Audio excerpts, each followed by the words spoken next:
Hello and welcome to this session on configuration, design and implementation of a microprocessor-based system.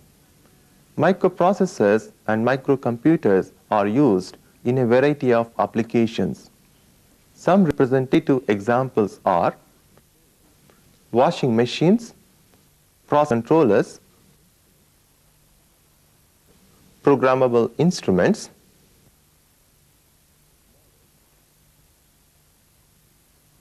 modems,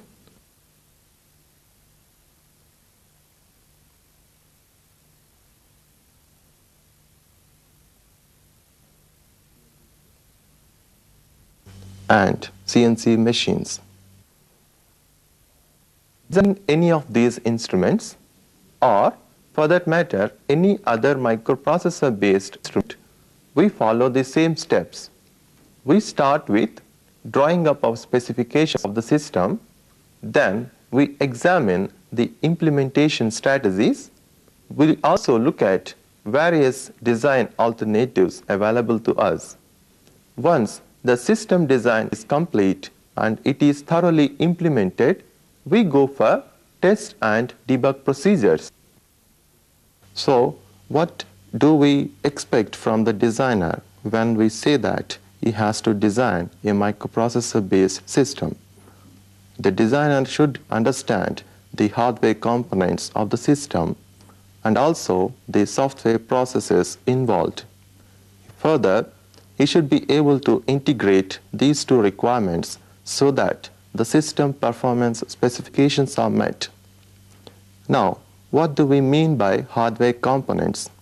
As you have guessed correctly, the hardware components include the microprocessor chip, the memory chips, and the I/O chips. These constitute the microcomputer. Further, we will need the transducers to sense the inputs, actuators to control the process. Further, we need keyboards and switches to set up the instrument. Also, we require displays to inform the user about the results. Now, what is a software process? Let us consider an example where a relay is to be switched on for a fixed amount of time. During the interval, the microprocessor will send a logic 1 onto a specific port. After the interval is over, the microprocessor will send a logic 0 onto the same port. So, the software requirement of this process is a delay interval.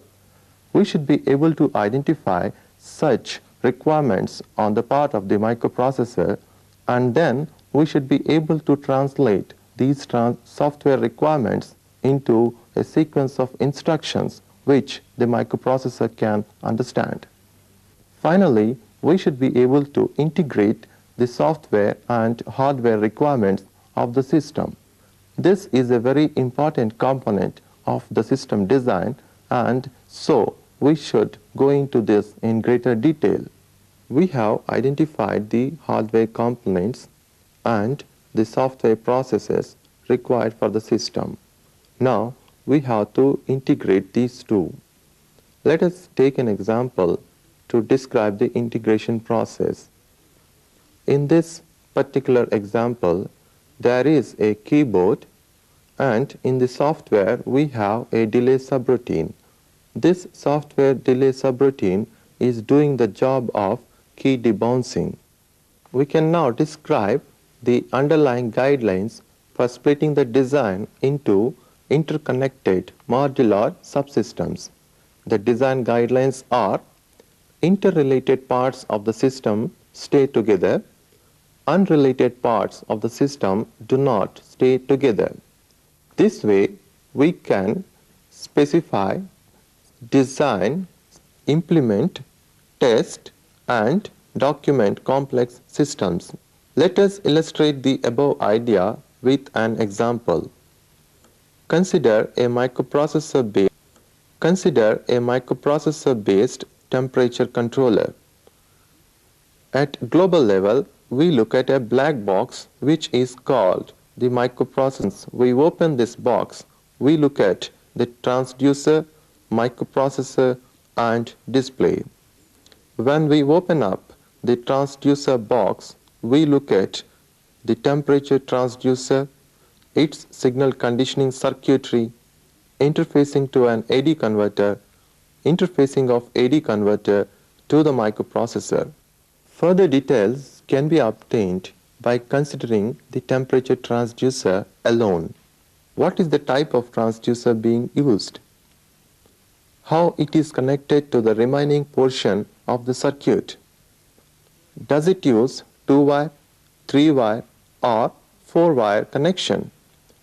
This way, by looking at sub-functions of the system, we gather a large amount of information about the system.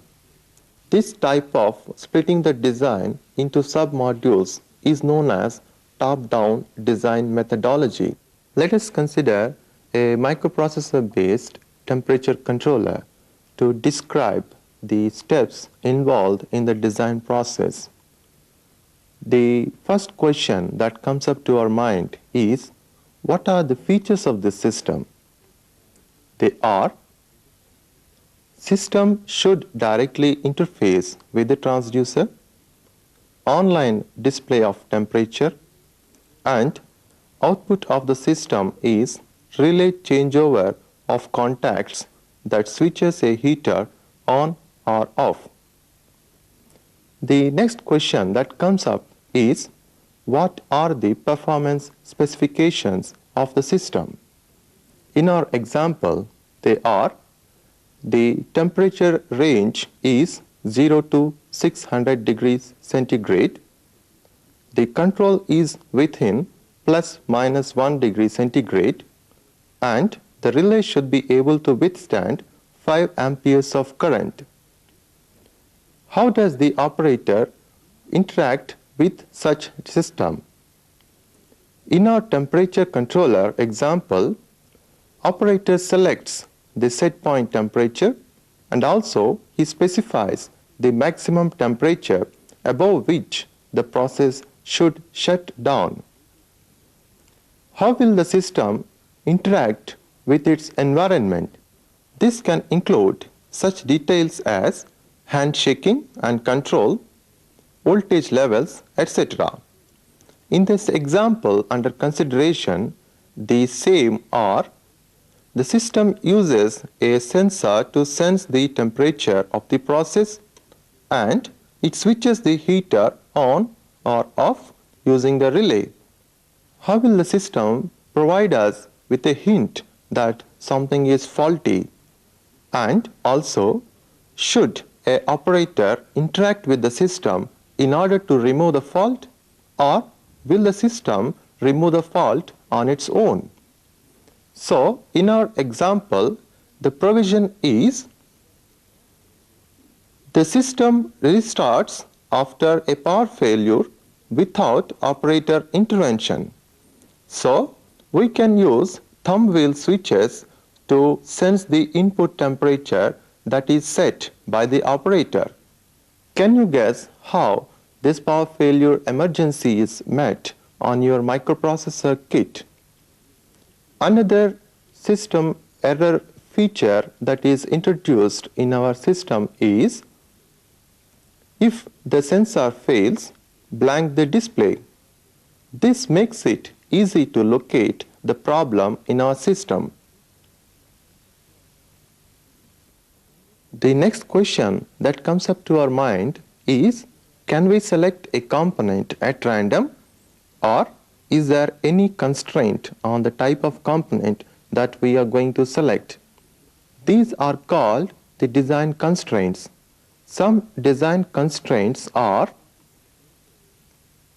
power consumption, operating temperature range, corrosive effects, and physical dimensions. In our example, the design constraints are: ambient temperature range is 10 degrees to 50 degrees centigrade, operation is on 230 volts AC, and the panel size is 192 millimeter by 96 millimeters. So far, we have covered the requirements definition for our system. In this, we have discussed what are the desired features of the system, how the operator is going to interact with the system, how the system is going to interact with its environment, how the faults are diagnosed, and also what are the design constraints. Now, in this example of microprocessor-based temperature controller, the microprocessor-based temperature controller is an improved version of analog controllers. So, we are quite thorough in the design features, also the technical specifications. But let us take an example like a washing machine. Washing machine is a household appliance and it is going to be used by non-technical persons. So, in such cases, the designer would like to include safety as a major criteria. Further, he would like to reduce the user interface and simplify it as much as possible. So, before we embark on the design process, we have to develop an understanding about who is going to operate the system, where it is going to be operated, and what are the operational environment. This is called the context analysis. Context analysis is not really necessary in all design processes. It is required only in innovative and altogether new microprocessor-based system designs. So far, we have defined the system requirements. Now, how do we realize the system with these requirements? For this, we split the design into small, interconnected modular subsystems. What is the basis for this splitting of the system into small pieces? The golden rule is to partition the system such that we get submodules which have minimum interface. In the example system we have been dealing, this corresponds to having the circuit blocks arranged in this way.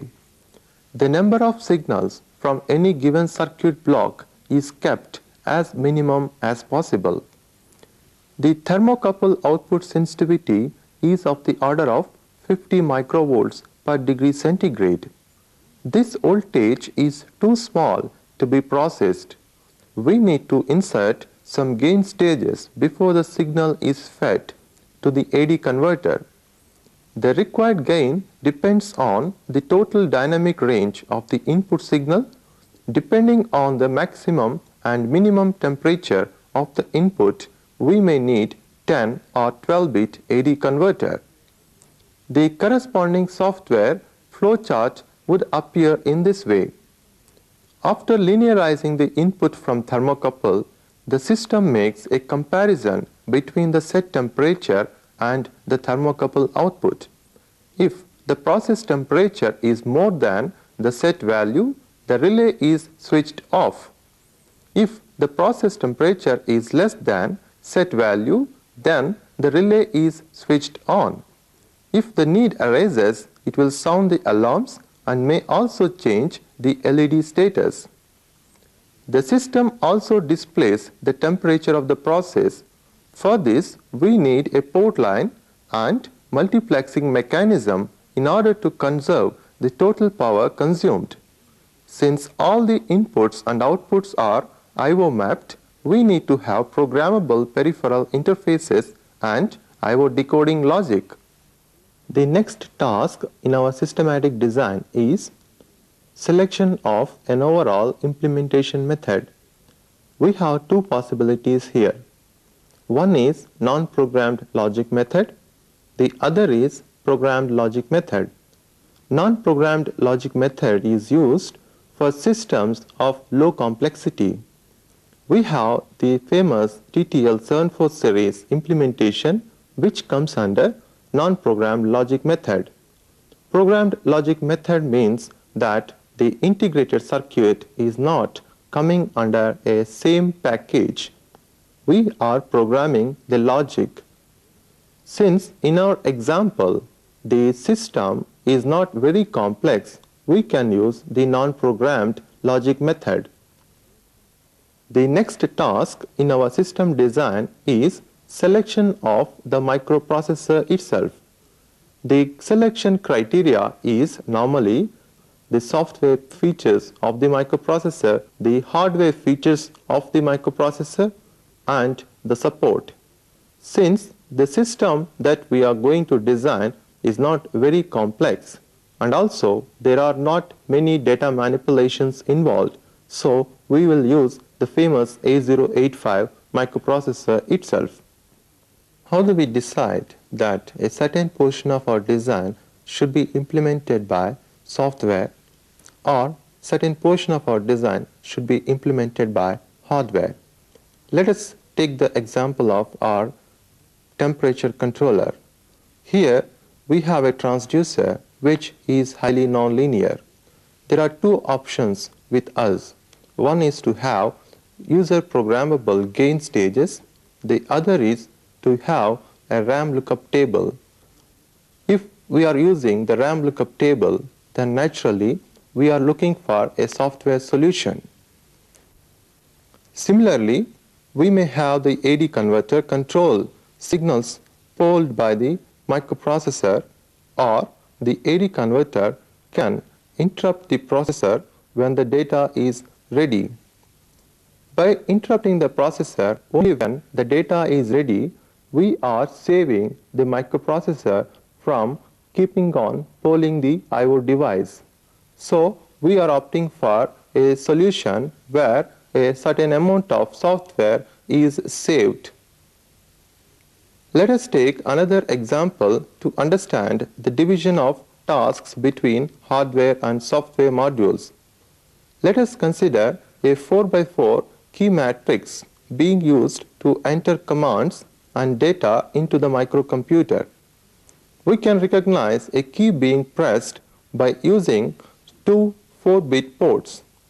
A logic 0 is passed on each output port line sequentially, and the status on the input port is read. This way, in and out ports can be used to identify a key being pressed. The software requirements for the keyboard interfacing are: output a code and read input port, eliminate key debouncing, forbid any other key being pressed, and do all these operations in a loop. These tasks will load the microprocessor sufficiently. But let us consider a situation where the processor has to do some other data manipulations, or it has to do some other I/O operations. Then it may not be possible for the same processor to do all these jobs and in real time. Then what is the alternative solution? We can delegate all these operations that are previously done by the microprocessor to a peripheral device. In this case, it would be a keyboard controller. It is possible to hand over all these jobs to a keyboard controller chip so that the processor is free to do other essential jobs. Here, a large portion of software is traded off for a few extra hardware components in order to boost the system performance. When do we go for a trade-off? Usually, we go for a trade-off to increase the performance of the system and reduce the cost. How to describe the speed of performance of the microprocessor? We can describe it in terms of the I/O execution speed and also by the data manipulation speed.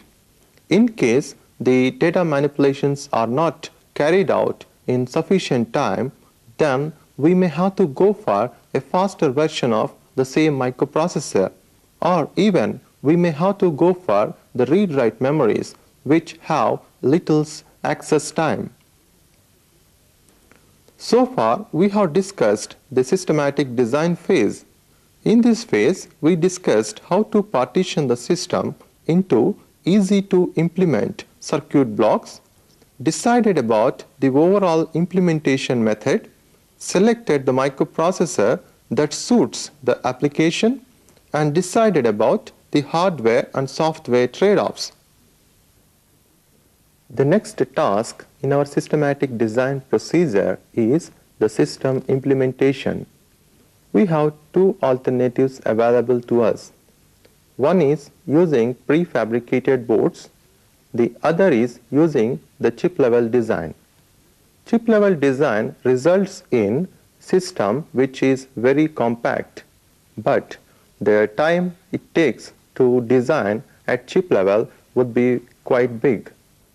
Likewise, using prefabricated boards will result in system designs which have many unnecessary components, but it is very easy to do the design process. Testing and debugging of the system is our next stage in our design methodology. Testing of the system helps in finding out whether the system has any errors. Debugging helps in locating these errors and eliminating them. The best way to test the system is to break the system into small circuit blocks. Then these relatively independent circuit blocks are tested, and then such relatively independent circuit blocks which are successfully tested are cascaded, and again such cascaded circuit blocks are tested. Let us consider an example to describe this. Interfacing the microprocessor with read-only and read-write chips is one functional module. Now, we write a small program that does nothing but simply loops back after writing a byte in the RAM. We will read back the byte to verify whether the data bus is properly connected or not. The result is displayed on the serial output data line SOD. We start the testing process by checking all the PCB tracks and find out whether they are properly connected to all correct IC pins. Once the processor starts executing the code, we can verify power supply on each chip, the ground voltage on each chip, the chip select signals on read-write and read-only chips, the read-write control signals on each chip. If we find that any of these signals are not proper, then we can trace back the circuit up to the processor itself. This way, it becomes easy for us to correct the design problems. This method of debugging is called bottom-up approach.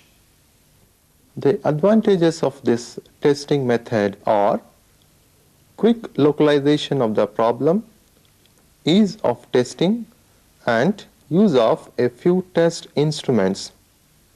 Further, we can test the software subroutine by subroutine along with the hardware functional module tests, and in this way we can complete the software test also besides completing the hardware test. While testing the software, we test all conditional jumps to test every decision statement in the program. Eventually, we carry out the system test to see whether the system is meeting the performance specifications that we have drawn up at the beginning. This can be carried out by placing the thermocouple in a hot water container and verifying the state of the relay.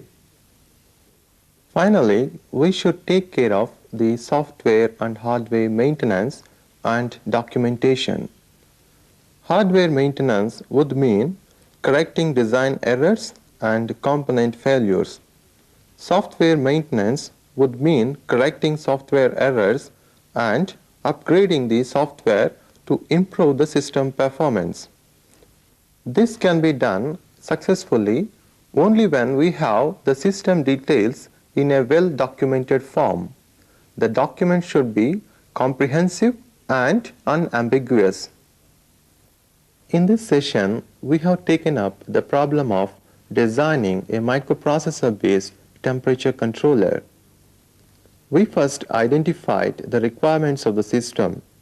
Then we partitioned the problem, identified the microprocessor that is to be used, and decided about what design aspect should be implemented by hardware and what design aspect should be implemented in software.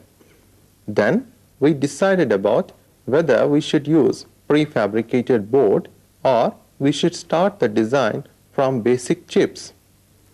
In order to reduce the overall cost of the system and fit it in a given volume, we decided in favor of design using basic chips.